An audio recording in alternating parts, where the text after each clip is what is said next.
जय हिंद साथियों, कैसे हैं आप सभी। आशा करते हैं कि आप सभी स्वस्थ होंगे और अपने अपने कार्यों में व्यस्त होंगे। तो स्वागत है आप सभी का हमारे एक नए वीडियो में। प्यारे साथियों, आप सभी को पता ही होगा कि यूपी होमगार्ड की जो वैकेंसी थी 45,000 पदों पर, उसका शासनादेश जो है जारी हो गया है। तो जल्द ही इसका फॉर्म भी जो है फिल होना स्टार्ट हो जाएगा और कुछ ही समयों में जो है इसका एग्ज़ाम होकर जल्दी से इसका रिजल्ट भी जारी हो जाएगा, क्योंकि 2027 में विधानसभा का चुनाव होना है। तो ये वैकेंसियाँ बहुत तेज़ी से भरी जाएंगी। तो इसीलिए हम जो है यूपी होमगार्ड के लिए जीके जीएस के प्रैक्टिस सेट लेकर उपस्थित हुए हैं। हम अपने चैनल पे एक प्लेलिस्ट बनाएंगे और उसमें ज़्यादा से ज़्यादा जो है प्रैक्टिस सेट उपलब्ध आपको कराएंगे। तो आप हमारे चैनल को सब्सक्राइब जरूर कर लें।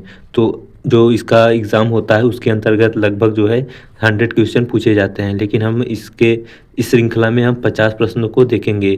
यदि आपका सपोर्ट अच्छा रहा और रिस्पांस अच्छा आता रहा तो हम सभी वीडियो में 100 क्वेश्चन लाएंगे। तो चलिए क्वेश्चन आंसर्स को स्टार्ट करते हैं।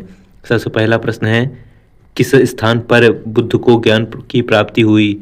तो इसमें पूछा गया किस स्थान पर भगवान बुद्ध को ज्ञान की प्राप्ति हुई थी। ऑप्शन देखते हैं, लुम्बिनी में या बोधगया में या गोरखपुर में या कुशीनगर में। तो भगवान बुद्ध की जो ज्ञान की प्राप्ति हुई थी वह बोधगया नामक स्थान पर ज्ञान की प्राप्ति हुई थी। तो ऑप्शन बी इस प्रश्न का सही उत्तर हो जाएगा। चलिए अगला प्रश्न देखते हैं, आर्य समाज की स्थापना किसने की। तो आर्य समाज की स्थापना करने वाले जो महान व्यक्ति थे वह स्वामी दयानंद जी थे। तो ऑप्शन सी इस प्रश्न का सही उत्तर हो जाएगा। और प्यारे साथियों, आप हमें अंत में बताएंगे कि आपके कितने क्वेश्चंस के राइट आंसर थे। चलिए अगला प्रश्न देखते हैं, पंजाबी भाषा की लिपि कौन सी है। तो पंजाबी भाषा की जो लिपि होती है वह गुरुमुखी लिपि होती है। तो ऑप्शन ए इस प्रश्न का राइट आंसर हो जाएगा। चलिए अगला प्रश्न देखते हैं, भारत की दक्षिणतम किनारा कौन सा है। तो ऑप्शन देखते हैं, जम्मू और कश्मीर है या कन्याकुमारी है या विजयनगर है या कच्छ है। तो जो भारत देश है उसकी जो दक्षिणतम किनारा है, यहाँ पर देखा जाए तो ये जो कन्याकुमारी है वही भारत का जो है दक्षिणतम किनारा है। तो ऑप्शन बी इस प्रश्न का राइट आंसर हो जाएगा। चलिए अगला प्रश्न देखते हैं, सबसे पहले सूर्य भारत के किस राज्य में निकलता है। काफ़ी इंपॉर्टेंट है। तो भारत में सूर्य सबसे पहले जो है वह अरुणाचल राज्य में सबसे पहले निकलता है। तो ऑप्शन सी इस प्रश्न का सही उत्तर हो जाएगा। अगला प्रश्न देखते हैं, किस बीमारी के उपचार में इंसुलिन का प्रयोग किया जाता है। तो इसका सही उत्तर हो जाएगा, मधुमेह बीमारी में जो है मधुमेह की बीमारी में इंसुलिन हार्मोन का उपयोग किया जाता है। तो ऑप्शन डी इस प्रश्न का सही उत्तर हो जाएगा। चलिए अगला प्रश्न देखते हैं, प्रश्न संख्या 7 है, किस राज्य का प्रसिद्ध त्योहार बिहू है। तो ऑप्शन देखते हैं, मेघालय का या मणिपुर का या असम का या बिहार का।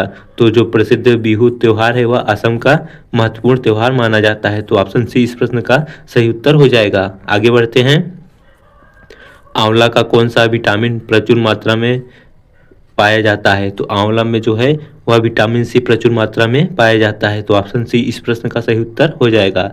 चलिए अगला प्रश्न देखते हैं, कौन सा भारत के प्रथम गवर्नर जनरल थे। ऑप्शन देखते हैं, भारत के प्रथम गवर्नर जनरल कौन थे, वारेन हॉस्टिंग जी थे या विलियम बेंटिंग थे, व लॉर्ड कॉर्नवालिस थे या द लॉर्ड मिंटो थे। तो भारत के प्रथम गवर्नर जनरल जो थे वह विलियम बेंटिंग जी थे। तो ऑप्शन बी इस प्रश्न का सही जवाब हो जाएगा। आगे बढ़ते हैं, किस देश में कागज का आविष्कार हुआ। तो सबसे पहले जो है वह चीन देश में कागज का आविष्कार हुआ था। तो ऑप्शन ए इस प्रश्न का सही जवाब हो जाएगा। अगला प्रश्न देखते हैं, गौतम बुद्ध को बचपन में किस नाम से संबोधित किया जाता था।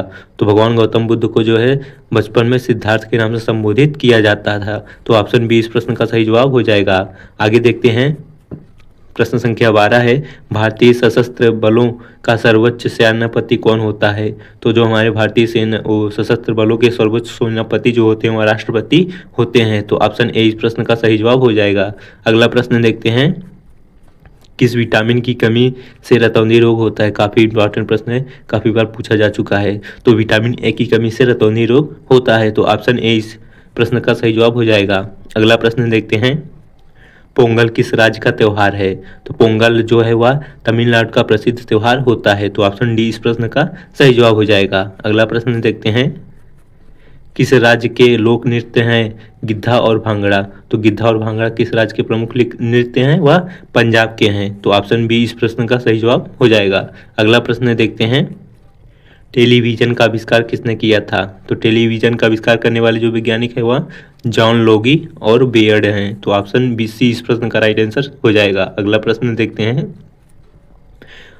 पहली भारतीय महिला शासिका कौन थी? तो पहली भारतीय महिला शासिका जो थी वह रजिया सुल्तान थी। तो ऑप्शन सी इस प्रश्न का सही जवाब हो जाएगा। अगला प्रश्न देखते हैं, किसकी सहायता से मछली पानी में सांस लेती है? तो गलफड़ों की सहायता से जो होती है मछलियां पानी में सांस लेती हैं। तो ऑप्शन ए इस प्रश्न का सही जवाब हो जाएगा। अगला प्रश्न देखते हैं, काफ़ी इंपॉर्टेंट प्रश्न है, इंकलाब जिंदाबाद का नारा किसने दिया? तो इंकलाब जिंदाबाद का नारा जो है वह भगत सिंह ने दिया था। तो ऑप्शन बी इस प्रश्न का सही जवाब हो जाएगा। अगला प्रश्न देखते हैं, किस वर्ष में और किस जगह पर जलियांवाला बाग हत्याकांड हुआ था? काफ़ी इंपॉर्टेंट प्रश्न है। तो इसका सही जवाब हो जाएगा 1919 ईस्वी को पंजाब के अमृतसर जिले में जलियांवाला बाग हत्याकांड हुआ था। तो ऑप्शन बी इस प्रश्न का सही जवाब हो जाएगा। चलिए अगला प्रश्न देखते हैं, प्रश्न संख्या 21 है, फॉरवर्ड ब्लॉक दल की स्थापना किसने की थी? तो फॉरवर्ड ब्लॉक दल की स्थापना जो है वह सुभाष चंद्र बोस जी ने की थी। तो ऑप्शन ए इस प्रश्न का सही जवाब हो जाएगा। अगला प्रश्न देखते हैं, पंजाब केसरी किसे कहा जाता है? तो पंजाब केसरी जो है वह लाला लाजपत राय जी को कहा जाता है।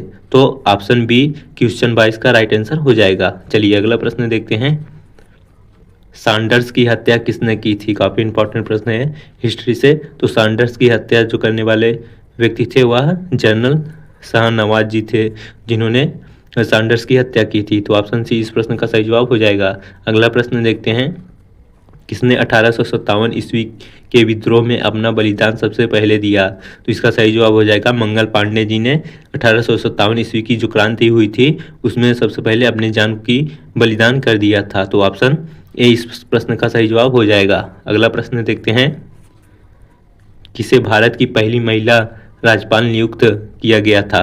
तो भारत की पहली जो महिला राज्यपाल थी वह सरोजिनी नायडू जी थी। काफ़ी इंपॉर्टेंट प्रश्न है। तो ऑप्शन ए इस प्रश्न का सही जवाब हो जाएगा। चलिए अगला प्रश्न देखते हैं, 2 बार माउंट एवरेस्ट फतेह करने वाली दुनिया की पहली महिला कौन थी? तो इसका सही जवाब हो जाएगा संतोष यादव जी जो थी वह 2 बार जो है माउंट एवरेस्ट पर चढ़ी हैं। तो ऑप्शन बी 26 क्वेश्चन का राइट आंसर हो जाएगा। चलिए अगला प्रश्न देखते हैं, किसने ब्रह्म समाज की स्थापना की थी? तो ब्रह्म समाज की स्थापना करने वाले व्यक्ति जो थे वह राजा राम मोहन राय जी थे। तो ऑप्शन सी इस प्रश्न का सही जवाब हो जाएगा। अगला प्रश्न देखते हैं, क्या था स्वामी दयानंद सरस्वती जी का मूल नाम? तो स्वामी दयानंद सरस्वती जी का जो मूल नाम था वह मूल शंकर था। तो ऑप्शन ए इस प्रश्न का सही जवाब हो जाएगा। अगला प्रश्न देखते हैं, किसने वेदों और लोटो का नारा दिया था? तो इसका सही जवाब हो जाएगा दयानंद सरस्वती जी ने वेदों और लोटो का नारा दिया था। तो ऑप्शन बी इस प्रश्न का सही जवाब हो जाएगा।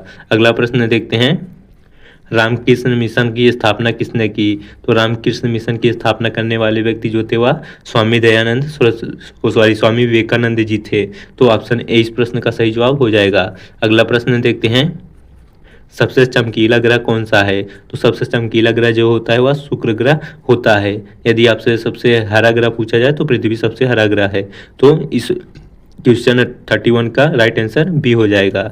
चलिए अगला प्रश्न देखते हैं, कौन महाभारत के रचयिता हैं? तो महाभारत के जो रचयिता हैं वो महर्षि वेद व्यास जी हैं। काफ़ी इंपॉर्टेंट प्रश्न है, आपको वैसे भी नॉलेज होना चाहिए। तो महाभारत के रचयिता कौन है? महर्षि वेद व्यास जी। तो ऑप्शन सी इस प्रश्न का सही जवाब हो जाएगा। अगला प्रश्न देखते हैं, किस राज्य का प्रसिद्ध त्यौहार ओणम है? तो ये तो काफ़ी बार पूछा जा चुका प्रश्न है ओणम त्यौहार से। तो ओणम जो होता है वह केरल का प्रमुख त्यौहार होता है। तो ऑप्शन डी इस प्रश्न का सही जवाब हो जाएगा। अगला प्रश्न देखते हैं, भारत की राजधानी दिल्ली किस वर्ष में बनी? तो भारत की राजधानी जो दिल्ली बनी थी वह 1911 में बनी थी। तो ऑप्शन बी इस प्रश्न का सही जवाब हो जाएगा। चलिए अगला प्रश्न देखते हैं, संविधान में 42वां संशोधन कब हुआ था? तो संविधान में जो 42वां संशोधन किया गया था वह 1976 में हुआ था। तो ऑप्शन ए इस प्रश्न का सही जवाब हो जाएगा। अगला प्रश्न देखते हैं, वित्त आयोग के प्रथम अध्यक्ष कौन थे? तो वित्त आयोग के प्रथम अध्यक्ष जो थे वह केसी नियोगी जी थे। तो ऑप्शन ए इस प्रश्न का सही जवाब हो जाएगा। अगला प्रश्न देखते हैं, केंद्रीय हिंदी समिति का अध्यक्ष किससे माना जाता है? तो जो केंद्रीय हिंदी समिति का अध्यक्ष है वह प्रधानमंत्री को माना जाता है। तो ऑप्शन सी इस प्रश्न का सही जवाब हो जाएगा। अगला प्रश्न देखते हैं, किस वर्ष में और किसने गरीबी हटाओ का नारा दिया था? काफ़ी इंपॉर्टेंट प्रश्न है। तो इसका सही जवाब हो जाएगा इंदिरा गांधी जी ने वर्ष 1971 में जो है गरीबी हटाओ का नारा दिया था। तो ऑप्शन सी इस प्रश्न का सही जवाब हो जाएगा। अगला प्रश्न देखते हैं, पुस्तक अर्थशास्त्र किसके द्वारा लिखी गई? तो अर्थशास्त्र पुस्तक जो है वह चाणक्य यानी कौटिल्य द्वारा लिखी गई थी। काफ़ी इंपॉर्टेंट प्रश्न है। तो ऑप्शन डी इस प्रश्न का सही जवाब हो जाएगा। अगला प्रश्न देखते हैं, किस महीने में और किस तिथि को अंतर्राष्ट्रीय महिला योग दिवस मनाया जाता है? तो इसका सही जवाब हो जाएगा 8 मार्च को अंतर्राष्ट्रीय महिला योग दिवस मनाया जाता है। काफ़ी इंपॉर्टेंट प्रश्न है। तो ऑप्शन सी इस प्रश्न का सही जवाब हो जाएगा। चलिए अगला प्रश्न देखते हैं, लाल बहादुर शास्त्री जी की समाधि स्थल का क्या नाम है? तो लाल बहादुर शास्त्री की जो समाधि है तो उस समाधि को विजय घाट के नाम से जाना जाता है। तो ऑप्शन बी इस प्रश्न का सही जवाब हो जाएगा। चलिए अगला प्रश्न देखते हैं, मौलिक कर्तव्य को किस संशोधन द्वारा जोड़ा गया? तो मौलिक कर्तव्यों को जो है संशोधन 42वें संशोधन के द्वारा जोड़ा गया था। तो ऑप्शन ए इस प्रश्न का सही जवाब हो जाएगा। चलिए अगला प्रश्न देखते हैं, किस वर्ष में भारतीय मुद्रा का पहला अवमूल्यन किया हुआ था? तो वर्ष जो है 1966 में भारतीय मुद्रा का अवमूल्यन हुआ था। तो ऑप्शन डी इस प्रश्न का सही जवाब हो जाएगा। चलिए अगला प्रश्न देखते हैं, प्रश्न संख्या 44 है, क्षेत्रफल की दृष्टि से सबसे छोटा राज्य कौन सा है भारत का? तो भारत का क्षेत्रफल की दृष्टि से सबसे छोटा राज्य जो है वह गोवा है। तो ऑप्शन ए इस प्रश्न का सही जवाब हो जाएगा। अगला प्रश्न देखते हैं, क्षेत्रफल की दृष्टि से सबसे बड़ा राज्य कौन सा है भारत का? तो अब क्षेत्रफल की दृष्टि से देखा जाए सबसे बड़ा राज्य जो है वह राजस्थान है। तो ऑप्शन डी इस प्रश्न का सही जवाब हो जाएगा। अगला प्रश्न देखते हैं, गरीबी हटाओ देश बचाओ नारा किसने दिया था? तो ये फिर से रिपीट हो गया प्रश्न, तो आप इसको याद रख लेंगे। गरीबी हटाओ देश बचाओ का नारा जो है श्रीमती इंदिरा गांधी जी ने दिया था। तो ऑप्शन सी इस प्रश्न का सही जवाब हो जाएगा। अगला प्रश्न देखते हैं, प्रश्न संख्या 47 है, दूसरी पंचवर्षीय योजना किस पर आधारित है? तो जो दूसरी पंचवर्षीय योजना लाई गई थी वह महाल नोबिस मॉडल के आधार पर आधारित है। तो ऑप्शन सी इस प्रश्न का सही जवाब हो जाएगा। अगला प्रश्न देखते हैं, भारत के बजट को अधिकतम बार किसने पेश किया? तो भारत का जो बजट है सबसे अधिकतम बार पेश करने वाले जो महान व्यक्ति थे वह मोरारजी देसाई थे। तो ऑप्शन ए इस प्रश्न का सही जवाब हो जाएगा। अगला प्रश्न देखते हैं, अर्थशास्त्र के लिए किस भारतीय को नोबेल पुरस्कार मिला? तो अर्थशास्त्र के लिए जो भारतीय नोबेल पुरस्कार मिला था वह अमर्त्य सेन जी को प्राप्त हुआ था। तो ऑप्शन बी इस प्रश्न का सही जवाब हो जाएगा। अगला प्रश्न देखते हैं और अंतिम प्रश्न है, भारत का कौन सा राज्य सड़कों की लंबाई में पहले स्थान पर है? तो इसका सही जवाब हो जाएगा महाराष्ट्र राज्य जो है वह भारत में जो है सड़कों के लिए अपनी लंबाई के लिए जाना जाता है। ऑप्शन डी इस प्रश्न का सही जवाब हो जाएगा। तो ये थे हमारे टॉप 50 जो important MCQ UP home guard के लिए। तो वीडियो पसंद आया तो चैनल को सब्सक्राइब, वीडियो को लाइक जरूर कर दें। मिलते हैं नेक्स्ट प्रैक्टिस सेट में। धन्यवाद।